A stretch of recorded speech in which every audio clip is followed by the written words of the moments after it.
Hello friends, कैसे हैं आप लोग। स्वागत है आप लोगों का मेरी इस आयुर्वेदिक चैनल पर, जहाँ की हम लोग डेली बात करते हैं ऐसी आयुर्वेदिक औषधियों के बारे में जिनको कि हम हमारे डेली रूटीन में शामिल कर सकते हैं और हमारी लाइफ को बहुत हेल्दी बना सकते हैं।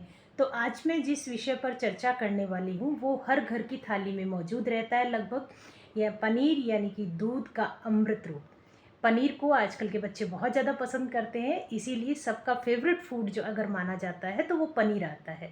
तो अकॉर्डिंग टू आयुर्वेदा पनीर क्या है, ये मैं आप लोगों के साथ में अभी डिस्कस करूंगी। आयुर्वेद में पनीर को क्या बोला जाता है, दुग्धजन्य उत्पाद बोला जाता है, यानी कि ये एक मिल्क का ही एक रूप होता है।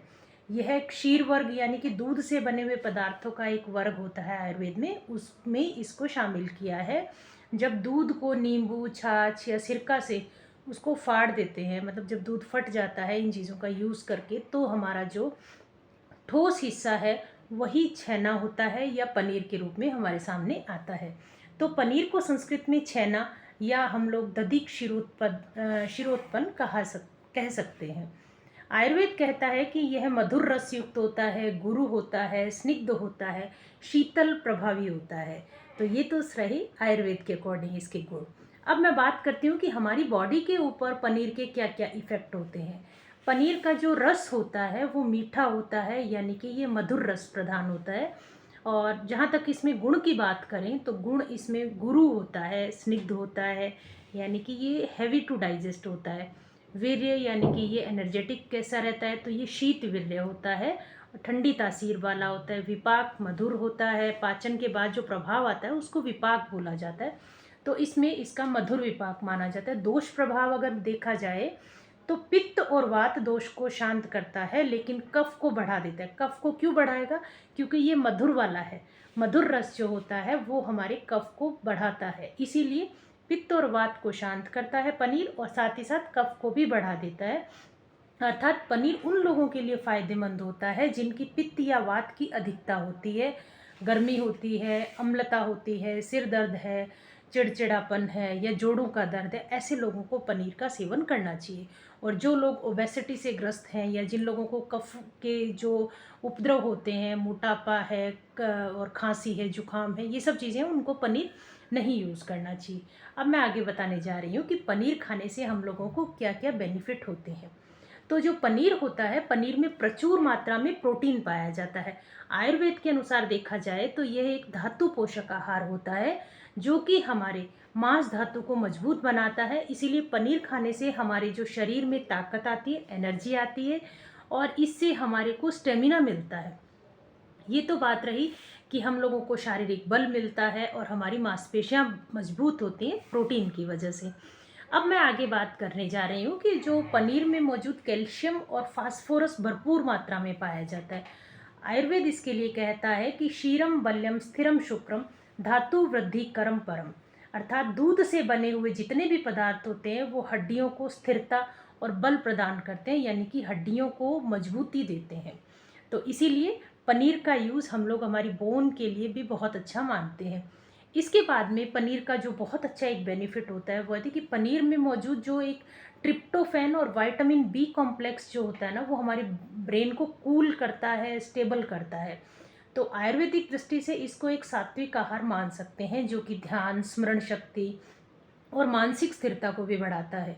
फिर इसके साथ साथ गर्मी में या अधिक गुस्से के वाले स्वभाव के वाले जो भी व्यक्ति होते हैं उनको पनीर ठंडक देता है, यानी कि कूलिंग इफेक्ट देता है। ये शरीर में शीतलता और ताजगी भी लाता है। आयुर्वेद कहता है कि जो पनीर होता है वो एक वृक्ष्य आहार की श्रेणी में आता है जो शुक्र धातु को पोषण देता है। ये पुरुषों को और महिलाओं के लिए जो उनका रिप्रोडक्शन पावर होती है या फर्टिलिटी कह सकते हैं अपन, उसको बढ़ाने में बहुत मददगार होता है। इसी के साथ साथ पनीर का एक बहुत अच्छा गुण जो होता है वो नियमित मात्रा में अगर हम पनीर का सेवन करते हैं तो इससे हमारी जो ब्लड की जो क्वालिटी होती है वो बहुत अच्छी हो जाती है।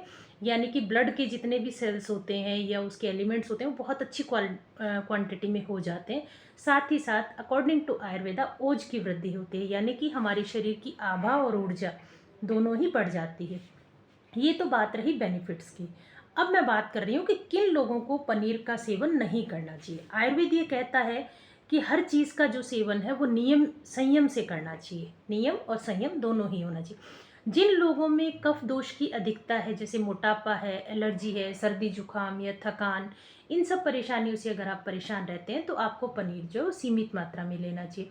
रात में कभी भी पनीर आप खाते हैं तो ये आपको भारी पड़ सकता है, क्योंकि ये गुरु होता है, यानी कि हैवी टू डाइजेस्ट होता है।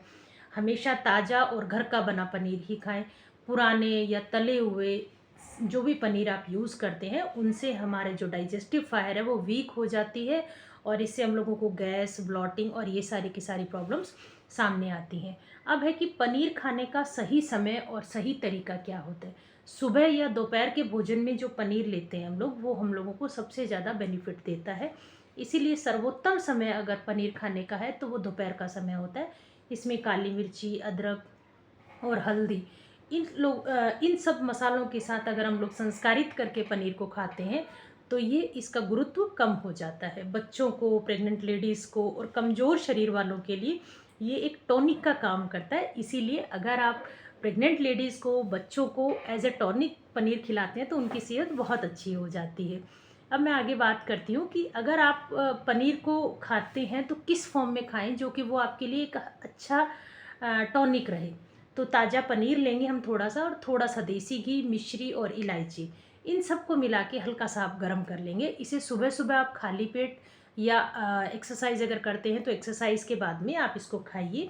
ये आपके बल को, ओज को और ताजगी को भी बहुत हद तक इम्प्रूव कर देता है। तो आयुर्वेद ये कहता है कि यथा अन्नम तथा मन्नम, अर्थात जैसा हम भोजन करेंगे वैसा ही हमारा मन होगा। इसीलिए जब हम पनीर जैसे सात्विक, पौष्टिक और प्राकृतिक पदार्थों का सेवन करते हैं तो हमारा शरीर ही नहीं, मन और आत्मा भी संतुलित हो जाते हैं। ताज़ा घर का बना हुआ जो पनीर होता है वो आपके शरीर के लिए एक अमृत के समान होता है। अगर आपको ये मेरी वीडियो पसंद आई हो तो प्लीज़ वीडियो को लाइक कीजिए, शेयर कीजिए, चैनल को सब्सक्राइब करना तो बिल्कुल नहीं भूलना है। क्यों? क्योंकि यहाँ पर आयुर्वेद का ज्ञान मिलता है और आपके हर भोजन में आयुर्वेद का स्पर्श होना चाहिए, आपकी प्रत्येक एक्टिविटी में आयुर्वेद होना चाहिए। धन्यवाद। Keep watching.